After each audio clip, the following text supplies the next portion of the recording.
On today's episode, we're talking about Upload Season 2, Amazon Prime's original show about the digitalization of our deaths. You know, Greg Daniels wrote this as a book originally in 2008. And he wrote it right after The Office. Yeah, that's when he started to pitch it, and he pitched it as 2 seasons. So I think, what we're getting right now is where the original pitch ended. Yes, but he's already writing Season 3. Yeah, he's in the middle of it. And this finale, jumping ahead, did not feel to me like it was a full finale. It felt like a mid-season finale. Actually, you know what was funny is that Robbie Amell said that his favorite show is Game of Thrones, and he said that he felt like this whole entire season, and he pointed out the finale was always like the penultimate episode, because he said the penultimate episodes of Game of Thrones were the best ones. Yes. He said that's what this season, especially the finale, felt like. And let's get it out of the way now. I really liked this season. I would give it an 8, maybe even 9. But looking back at it, I did have a few issues and nitpicky points that I wanted to point, more so than even good and bad.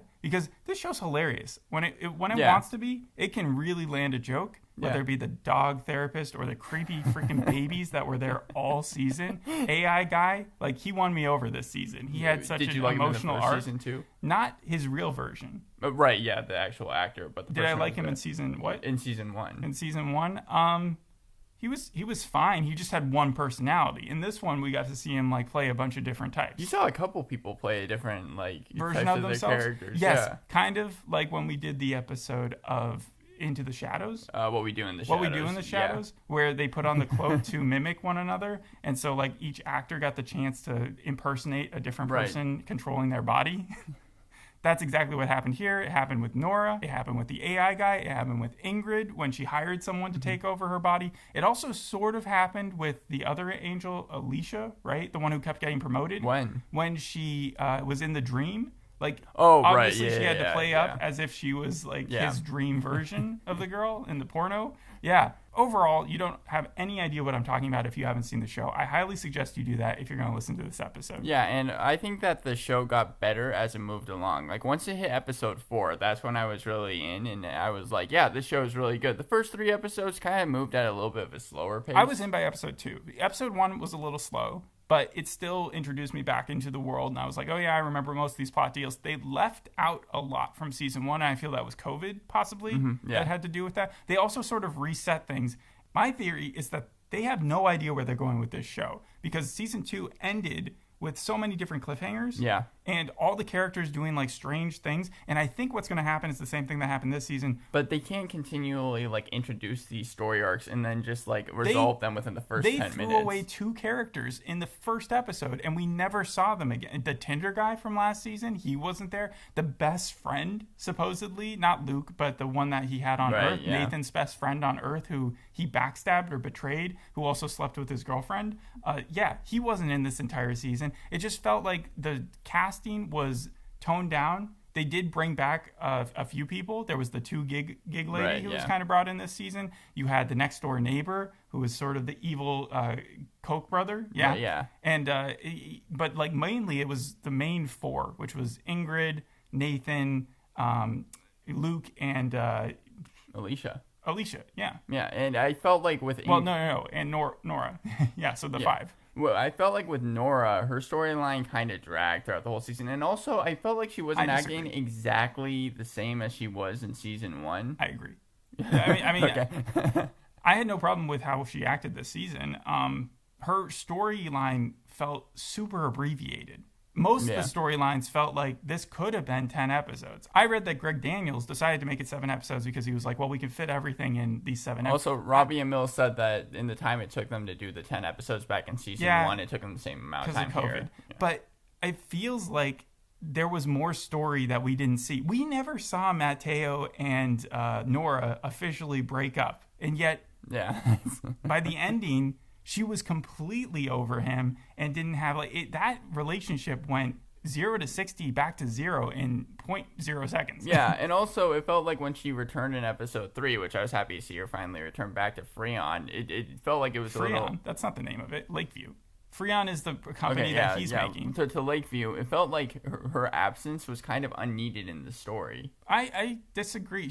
I was glad that she didn't lie. I thought at first, because someone had been using her avatar so that Nathan was used to seeing her around still, that she would try to pretend to still be that temp, and that it would be this awkward that back and forth been, for a while. Well, a lot of shows would have done that, but this one, she was like straight up, hey, it's actually me, blah, blah, blah, blah. They had this deep conversation. I like their chemistry, the two of them. Yeah, I think it's the best part of the show. First season, less so. I wasn't as big a fan of the first season, you got a lot more of that. This season... Well, they cast them, and they were like, okay, well, these two will work together. And I was like, okay, sure. But by season 2, that was what was carrying it on, if you want to look for the underlayer behind the comedy. The rest of the like plot holes and stuff, reality just took a back seat in this season. The Ludds forest people, like we were introduced to them in the first episode. We were supposed to think they were out in the middle of nowhere, off the grid, and yet for the rest of the season, they treat them as if they're only 2 minutes away. Right, yeah. They keep on going back to that camp in the finale, as if it was nothing. But it's supposed to be a 3-hour walk where you don't have any technology to guide you or anything, and yet everybody always seems like they aren't out of breath. That finale seemed like it was only supposed to take a day because, they like drove to the forest. They walked there. They were able to convince them, which it seemed like it should have taken way more convincing than just, hey, you guys can help us. and then they end up, helping them. And then you add in the police storyline, which didn't pay off at all either. Yeah. Like the cop was onto them for a little bit, and then we find out he was living at the cop precinct. And then that was it. That was strange, yeah. That's set up for nothing. Like, if we never see him again, I wouldn't be surprised. This show's done that. It felt like with a couple different storylines, they were just like, throughout the middle of the season, we don't really know where we're going with it. Let's just kind of end it here. Because the casting is so good, and they can play these characters, they're willing to get away with crazier plot details. Yeah. And I also like just everything. Again, like with Nora, we ended first season, with her on the run from her own life, she was scared she was going to get shot. Right. And then within 2 episodes, they sent her back to her old job where she wasn't fired. She took a huge sabbatical. It doesn't seem like they have to actually like tell them when they're actually going to work at this place. Lakeview seems like a great gig. I know, yeah. Because you can just go to work whenever and they don't question you about shit. But the Ludds were so convinced that she could just go back there, and she was like, well, there was someone trying to kill me. And they were like, oh, you'll be safe. We'll protect you. We never saw them try to protect her. Easily someone could have killed her. And we never see anyone try to kill her. She was also just like kind of free roaming around New York City. Exactly. So those type of stuff, like this show does not make a lot of sense from that perspective, but I don't care.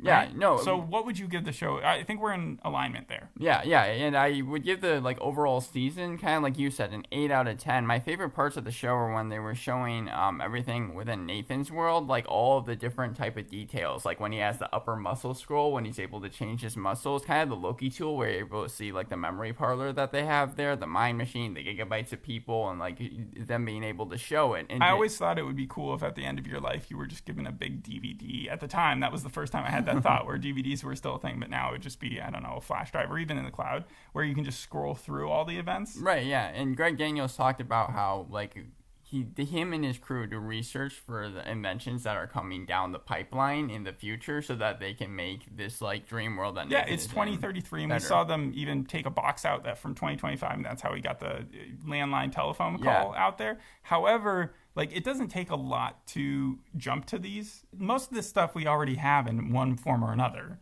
It's just, like, it's progressed to a point where people have become extra lazy with it. Roombas exist already, but now it's a sex Roomba because it's got a... Like, they didn't even try with that. They didn't even try to make it look like a sex doll. They just had to be a Roomba. And I love the joke where Matteo was leaving, and even though he had just gotten in a fight with Nora, he was still like, I didn't have sex with your robot. That was... Matteo, I thought, was supposed to be a villain. I think they wrote him open to the fact that he could, and then like by the end they were like, oh, we don't have room to make him a villain. I had the same thought, because like by the end he's like they just had to rush helping them everything, because it seemed like the Ludds could have been the villains from this season. It seemed like, or half of the villains from the season, and then the next door neighbor the second half. We know for sure that Ingrid's dad is evil. Yeah, we don't see him a lot this season though. We see him one time, but he's not, again, the central villain yet. I think the story will...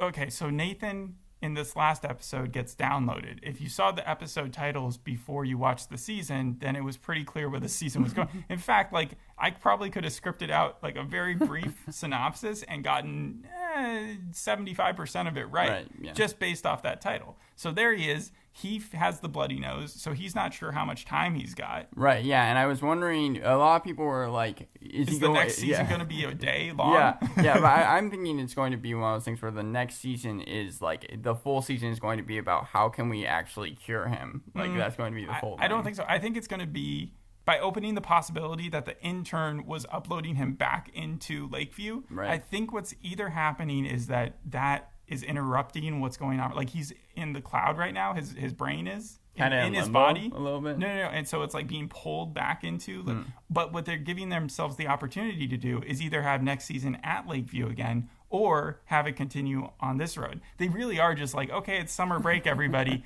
We can come back and decide what we do next year. We're leaving it all on the open. Also, Ingrid's turn at the end, where I say Matteo turned out to be a good guy. Yeah. Ingrid, absolutely crazy. Like, her character seemed like it had fleshed out that whole stalking phase, and that she had actually turned a corner at the end there. Yeah, like she forgave Nora. She let them take the body. She could have destroyed him then and there. And from her whole storyline, it seemed like she did a little bit care for Nathan to the point where you even saw that was believable. Right. Her turn to the good. So her very last scene felt completely added on. It's just that she wants to build another him. Is that what's going on? I think, or is that she trying to make a baby? I couldn't tell which one. It might be both at this point. She wanted to do those two things this whole entire season. But she said she didn't really actually want a baby. She wants a baby in real life with him. But first she has to regrow him, I think.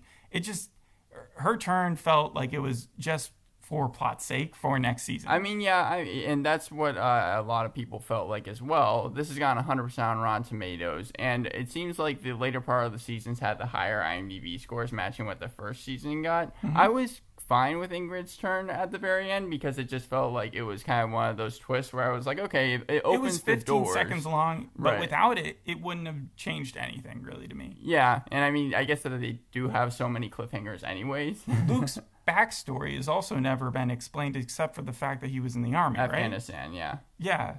We didn't see anything in the first season that gave us more to that, right? I don't think so. Because he seems so strange. Well, that guy is so weird. He's the comic relief. But he was funnier this season, I think. Yeah, I think that they gave him more screen time as well. Mm-hmm. My list of episodes from worst to best kind of goes in chronological order. Like, I have the finale at number 1, and then I have episode 1 at number 7. Well, the first episode, I call it a reset episode, but it doesn't do the thing where it's like introducing new audiences to the show. Yeah. Like, it treated you as if you had seen all the previous episodes. And you remembered it. Going in. Yeah. No, not remembered it necessarily, because again, they threw out characters. They also did the thing where, like, it seemed like Nora was going to run off with the Tinder guy, and then suddenly was with her dad. So I was like, okay, the dad's going to play a bigger role in this season. The really dad's cancer, and the dad in general just literally was there as a prop piece. Yeah. He didn't do anything. The whole cult thing, that was barely there either. So the first episode, it introduced us to a lot that ended up not doing much throughout the season. However, it was good to just see the characters again. I gave it a 7 out of 10, and again, that's the lowest. So I really enjoyed just like every episode. I thought everyone was entertaining, but I just got I don't better. remember episode 2 through 6, like what their distinguished plots there was are. There was one thing. Episode 2 was the dinner episode. Oh yeah, I like the dinner episode. Yeah, I gave that like a 7 out of 10. I thought it was cool when Nathan and Nora actually were able to meet That up. reminds me about the AI guy. So he's showing signs of humanity. Ever since the worm was released, they shut down the worm that was about to bug out everything and really hurt Lakeview. But he's gotten some sort of sentience because he is slowly turning into an actual person himself. And that's weird. But it was cool to just see him do. And then also the Boris guy, the guy who plays the AI guy. Yeah. Who's, I think his real name is like Owen Daniels in real life. Yeah, it is. Yeah. He showed up at the very finale to like save Nathan, to pull him out, but he wasn't with the team that was doing that. Well, no, that was the actor guy. Yeah, he wasn't with the team. Yeah. He was back with the Ludds. The Ludds, not the Ludds that were breaking him out or wait, so he wasn't with them. I didn't realize that. Yeah, before. he stayed behind. because he stayed behind because he was talking to a person. He was like, so it was really weird. Yeah. I thought when he came out there that he was supposed to be Matteo in his form with the beard still. Huh. Yeah, I didn't even realize that. But instead, it was like he was working with the Ludds, but at the Ludds facility at the same time, and they were just coordinating. Yeah. And then they lost Nathan for a minute, and then suddenly he woke up. Yeah, I mean, that felt like that was predictable. supposed to be a longer scene. Yeah. Like, oh no, what's going on? And then they do like some sort of shuffleboard. Well, I was glad they didn't drag it out because it was like kind of obvious that he was going to open his eyes by the very end. Yeah, but so the dinner scene, the dinner episode is basically just they decide to throw a dinner. The entire season, Nathan feels bad for Ingrid because she downloaded for him. Turns out that was a big lie the whole time. And then when that comes out, he's like, "Oh, I don't owe you anything. I'm done with you." I really didn't like that twist that they showed in the first episode when you see that she actually didn't download. Well, there was that twist. There was the twist that they introduced the 2 gig as if that was going to be the season for season 2, and then they barely played a role in at all. They mentioned it. They mentioned it a couple of episodes. And then there was the heist episode where they were giving a bunch of money to them so that that was the poker night episode that you're talking about, right? Yeah. But besides that, the 2 gigs were really not there, and I wonder if it was because they wrote themselves into a box or a corner. And speaking about the poker night episode, I have that down as my number 5. Yeah, but the dinner party episode, there were still some jokes in there I wanted to get to. Well, first of all, the neighbor, I don't think he was supposed to be evil. Like, he represents big money. Obviously, yeah. In the first season. I think that they decided to make him a bigger evil in this season, where he actually had some role in Nathan's death. And then but when he was invited to the dinner, it almost made him seem nice when he said he was going to eat like smart animals. Yeah, that was a funny dialogue. But when he was talking about how he saw the benefits of Freon, or that he was asking Nathan how much he remembered, like, it didn't seem like he had an evil intent behind it. But I like how Luke and Ingrid both jumped to his defense, being like, he doesn't have any memory. So do you think that next season he's going to be the big bad? They made him the big bad this season. Yeah, but like not really. Like, the main thing about his season was that the fact that they were trying to get him downloaded and get Nathan back into the real world. No, they showed the robot version of the neighbor walking around in his tin suit, like, being evil. He's clearly evil. Oh, that was... Okay, I was wondering what that was. They also left a cliffhanger of this season where the mom looked like she was going to get uploaded. Like, she was going to choose to do so. Yeah, well, no, I think that's still, like... To Freon. Yeah. Like, she's going to kill herself to go on to Freon. Yeah, that's why... They left themselves open to so many different plot lines. The one plot line they don't have, though, is bringing back Jake Paul. Rest in peace. Well, I mean, like, yeah, it's not like she killed him, though. She did, though. I mean, he was already dead, but she pulled the plug of his body. So you're talking about the 5th episode, right, as your next favorite, the poker episode? Yeah, the best part of that episode was when... The heist. Yeah, it was when Nathan, like, had to try and seduce people, so they started to do that dumb... No, they started with Ingrid. Ingrid goes out there, she gets a bunch of old guys to, like, pay attention, and then they were like, watch the master at work. He didn't actually take off his shirt this season. No. Which, for that guy who plays him, we've done it, like... Every single film or TV show. I think it's always been in his contract, but he must have. No, he did, because he was clearly just a body. Yeah. But they decided maybe it would have been too much if he had gone into Lakeview and just ripped off I his was shirt. expecting it. When they were doing it, I was like, oh, here it comes again. Right. Yeah, so that's your next favorite episode. What's your 4th? The New York trip. I would actually label the New York trip as one of the slower ones. Because it felt like Alicia was a little downplayed this season, because all they did was they kept promoting her. They gave her a reason not to like Nora, which I get. She hasn't been there. She hasn't been talking to her friend. But now it's like Alicia's really... We're supposed to really believe that she's going to become evil. That she's going to be on their payroll to the point where she's just going to ignore good things. I know that she herself said that, like, the actress who played her said that Zainab Johnson, they weren't able to shoot one scene in particular that she felt like would have given more context as to why she ended up taking the job. At the end of season 7, it was supposed to, like, show her where she was living and show, like, that she was in really bad living conditions. I thought it would be like another fight or between her and Nora, because that seemed to be the motivating factor. The reason I don't think that she can be evil is because her relationship with Luke, and Luke is such a, like, good guy, even though he's dating the one grandma who he keeps on referring to Nathan as his grandkid, right? Mm-hmm, yeah. Like his step grandkid. Yeah. But, like, Luke is such a good, wholehearted person that I don't think Alicia can take that full turn and still be in a relationship with him. That's fair. And that's where that's going, right? Yeah, and we're going to have to see Luke in the 3rd season. Like, he's such an integral part of the show that, like, we're going to have to see Lakeview again. So I think Nora's going to also be in the 3rd season, and something tells me Nathan will too. Like, obviously the main characters are staying there. I'm talking about Lakeview, though, because Luke wasn't downloaded. Oh, you mean Lakeview has to be central in the story? It Yeah. doesn't necessarily. They could just keep on going to it. But, like, kind of like with boring, Ingrid. They did it with Ingrid this season, where it was just her bathroom for, like, 5 minutes of every episode, maybe 3. Yeah, I liked her toilet.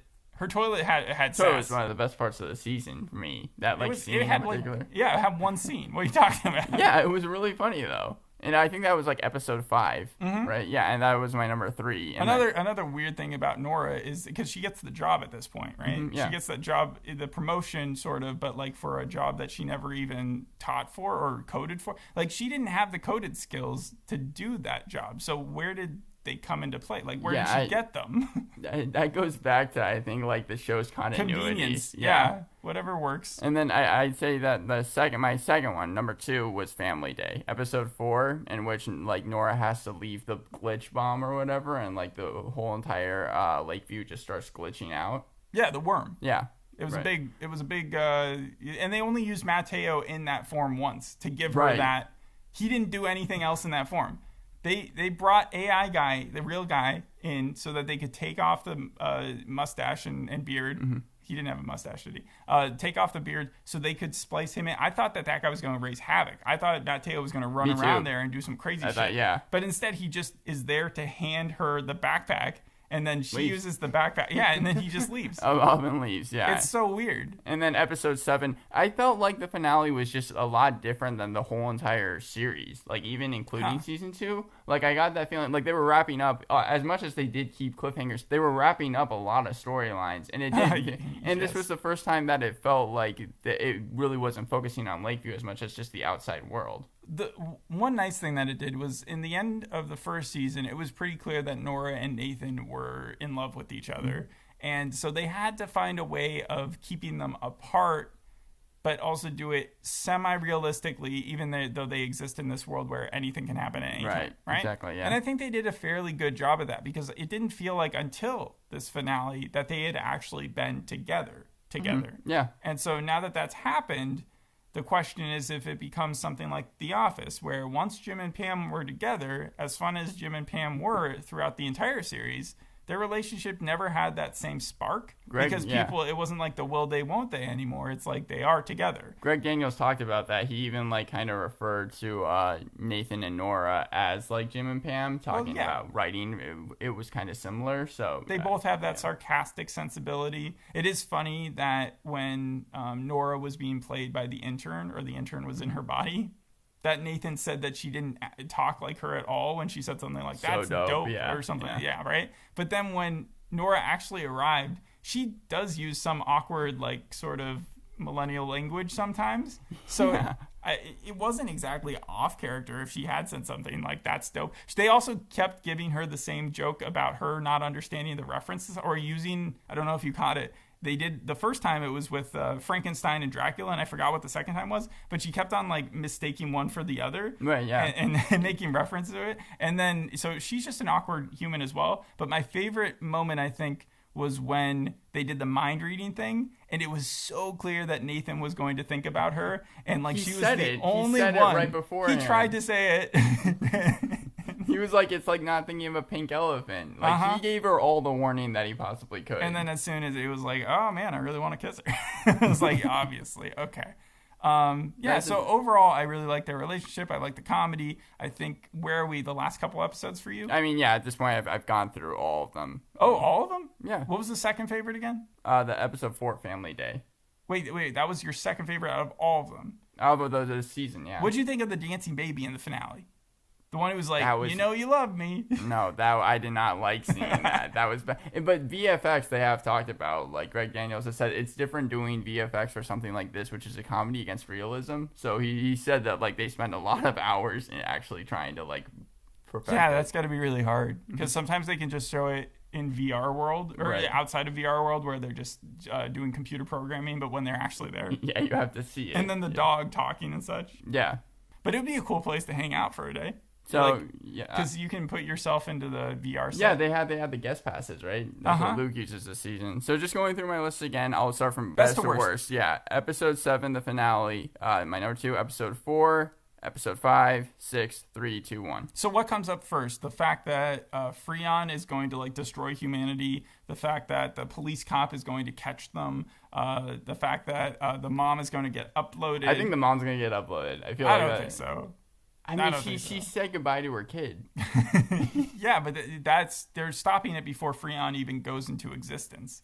And it's funny that it's all swing state voters or whatever. Yeah, no, the second that they were the second they said Pennsylvania, then they said I think Florida. They said Florida, but then they said Wisconsin, and I was like, this is definitely swing state. They're doing something with elections. So your mind went there. Yeah. So your mind went the right place. Mine was like old people. I was just like, okay, this actually makes a little bit of sense to me. This is the type of show where they could address all those issues, or like they could be into Ingrid and how she like creates an evil Nathan or something. I don't know. But like it doesn't matter to me. Like even when they were doing the episode that didn't make sense about them interviewing Ingrid for the baby, they're in a virtual world. Why would they need to interview one of their clients who's paying top dollar for the experience to actually get one of these kids? It's not... But yet they were, and it was still hilarious. What did you think of Agent Cheeto?